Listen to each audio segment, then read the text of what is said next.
పెడన్న నుంచి పెనమలూరుకి జోగి రమేష్ని షిఫ్ట్ చేశారు. ఆ పెడమలూరు పక్కపక్కనే ఉంటాయి నాకు తెలిసి, కృష్ణా జిల్లాలోని నియోజకవర్గాల రెండు. అక్కడ ఉన్న వ్యతిరేకత ఇక్కడ ఎందుకు ఉండదు సార్? అంటే ఇప్పుడు అక్కడ ఎమ్మెల్యేగా ఉన్నాడు కదా. అవును సార్. ఎమ్మెల్యేగా ఉన్నప్పుడు వ్యతిరేకత, ఎమ్మెల్యేగా లేనప్పుడు వ్యతిరేకతకు తేడా ఉంటుందని అంచనా. అందువల్ల వ్యతిరేకత అనేది ఏంటి, నువ్వు ఆ కాన్స్టిట్యున్సీలో ఉంటే వ్యతిరేకత.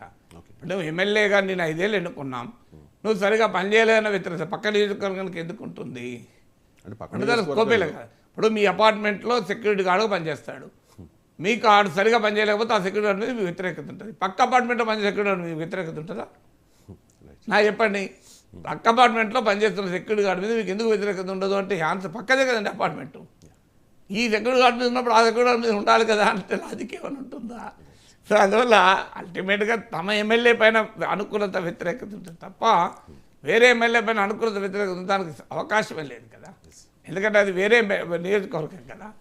అందువల్ల అల్టిమేట్గా ఆ స్ట్రాటజీ కరెక్ట్ అవుతుందా రాంగా మీరన్న క్వశ్చన్ వస్తుంది, అది ఇంపార్టెంట్ క్వశ్చనే. ఇప్పుడు పక్క కాన్స్టిట్యున్సీ కనుక అక్కడ వ్యతిరేకత ఇక్కడ ఎందుకు ఉండదు? ఇదన్నా ఇంకా పక్క కొన్ని చోట్ల విచిత్రంగా మారుస్తున్నారు, 3-4 జిల్లాల అవతలకు కూడా మారుస్తున్నారు.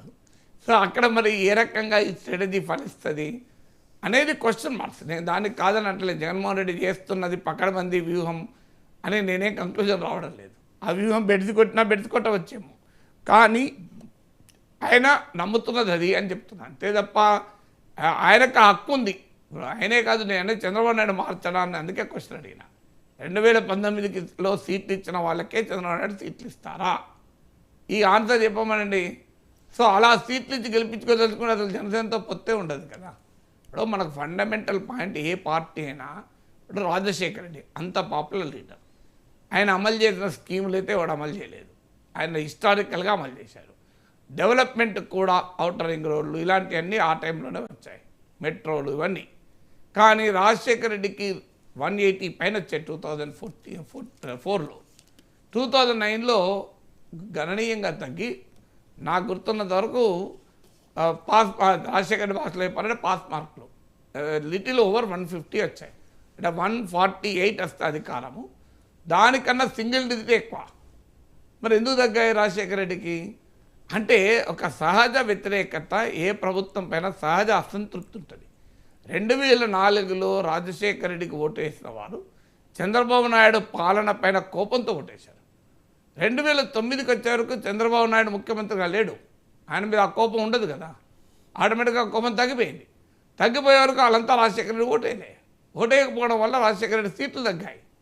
ఇప్పుడు కూడా అదే పరిస్థితి. 2019లో చంద్రబాబు నాయుడు పైన వ్యతిరేకతతో జగన్కు ఓటేశారు వాళ్ళు. ఇప్పుడు 2024 వచ్చే వరకు చంద్రబాబు నాయుడు మీద వ్యతిరేకత అనే అంశమే ఉండదు. అందువల్ల వారు అటు ఇటు షిఫ్ట్ అయ్యేటువంటి అవకాశం ఉంటుంది. రేపు టీఆర్ఎస్ కూడా ఈ పాయింట్ ఉంటుంది, కేసీఆర్ పైన అసంతృప్తితోనో కోపంతోనో ఓట్లేశారు. మళ్ళీ నెక్స్ట్ ఎలక్షన్స్కి వచ్చే వరకు కేసీఆర్ పైన అంతే కోపం ఇంకా ఉంటుందా? ఉండకపోవచ్చు, కొన్ని సందర్భాలు ఉండొచ్చు, కొన్ని సందర్భాలు ఉండకపోవచ్చు. సో అందువల్ల వైసీపీకి అనుమానం ఏంటి అంటే 5 ఏళ్ల తర్వాత సహజ యాంటీ ఇన్కంబెన్సీ ఉంటుంది. ఆ రోజున ప్రభుత్వానికి వ్యతిరేకంగా ప్రజల్లో ఉండే కోపం తమకు ఉపయోగపడింది. ఇప్పుడు ఆ ఫ్యాక్టర్ ఉపయోగపడదు. టీడీపీ జనసేన కలిసింది, బీజేపీ కూడా కలుస్తుందేమో అని అంటున్నారు. సో ఈ కొన్ని సామాజిక వర్గాల్లో షిఫ్ట్ అయ్యొచ్చే అవకాశం ఉంది. ఈ పరిణామాల వల్ల వైసీపీకి ఒక పెద్ద ఛాలెంజ్ ఉంది. ఎంత ఛాలెంజ్ ఉన్నా 151 సీట్లు ఉన్నాయి, 50 సీట్లు కోల్పోయినా ఇంకా 100 మిగిలితే అధికారం వస్తుంది. అందువల్ల ఎమ్మెల్యేలను మారిస్తే ఈ ఫ్యాక్టర్స్ను ఏమైనా మార్చుకోవచ్చు. ఎందుకంటే మిగతా ఫ్యాక్టర్లు ఏం చేయలేము. ఇప్పుడు జగన్మోహన్ రెడ్డి మార్చలేము, ఇప్పటికిప్పుడు చంద్రబాబు నాయుడు పట్ల వ్యతిరేకత, ఆయన ముఖ్యమంత్రిగా లేడు కనుక ఆ సందర్భంగా వచ్చిన వ్యతిరేకతలు ఇప్పుడు తేలేము. టీడీపీ జనసేనను విడగొట్టలేము. ఏం చేయాలి మరి వైసీపీ? వారి దగ్గర ఉన్న ఆయుధము వ్యూహం ఒకటే, ప్రజల్లో వ్యతిరేకత ఉన్న అభ్యర్థులు మార్చి కొత్త వారిని పెడితే కొంత కాకపోతే కొంత అయినా ఆ వ్యతిరేకత సద్దుమణుగుతుంది. ఎంత సద్దుమణుగుతుంది? నిజంగానే ప్రజల్లో వ్యతిరేకత ఉన్న వాళ్ళే మార్చారా? ప్రజల్లో అనుకూలత ఉన్న వాళ్ళని కూడా మార్చేశారా? కొత్త వాళ్ళని తెస్తే ఆ కొత్త వ్యక్తిని అంగీకరిస్తున్నారా అంటే that's a question which can be answered only after elections. ఎందుకంటే ఇప్పుడు తెలంగాణలో చూసాం, సిట్టింగ్లకు టికెట్లు ఇచ్చిన చోట ఓడిపోయారు, సిట్టింగ్లో మార్చిన చోట 80% స్ట్రైక్ రేట్. అందుకే కేటీఆర్ ఈ మధ్య అన్నాడు కదా, మేము సీటింగ్లో మార్చి ఉంటే గెలిచేవాళ్ళమని. సో అందువల్ల అది ముందు అర్థం కాలేదు, తర్వాత అర్థమైంది ఎలక్షన్లో. ఇప్పుడు కూడా వైసీపీకి ఆ అంచనాతో వెళ్తున్నారు, ఆ వ్యూహంతో వెళ్తున్నారు. అంచనా వ్యూహం రైట్ అవుతుందా కాదా నేను చెప్పలేను, కానీ ఆ వ్యూహాన్ని అనుసరించే హక్కు ఆ పార్టీకి ఉంటుంది. అది వైసీపీకైనా టీడీపీకైనా ఎవరికైనా ఉంటుంది.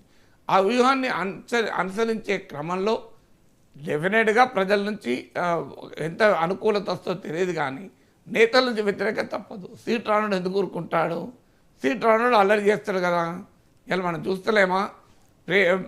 ప్రేమించిన వాడు ప్రేమించకపోతేనే గొడవ చేస్తాడా? ఇప్పుడేమో ప్రేమించి మళ్ళీ తర్వాత వెనక్కిపోవడం కదా, ఆల్రెడీ సీట్ ఇచ్చి వెనక్కిపోవడం. సో అందువల్ల నాకే టికెట్ రావాలని ప్రతి ఒక్కరు కోరుకుంటారు. సో వాళ్ళకి ఇవ్వనప్పుడు నాయకునికి వ్యతిరేకంగా తిరగబడతారు.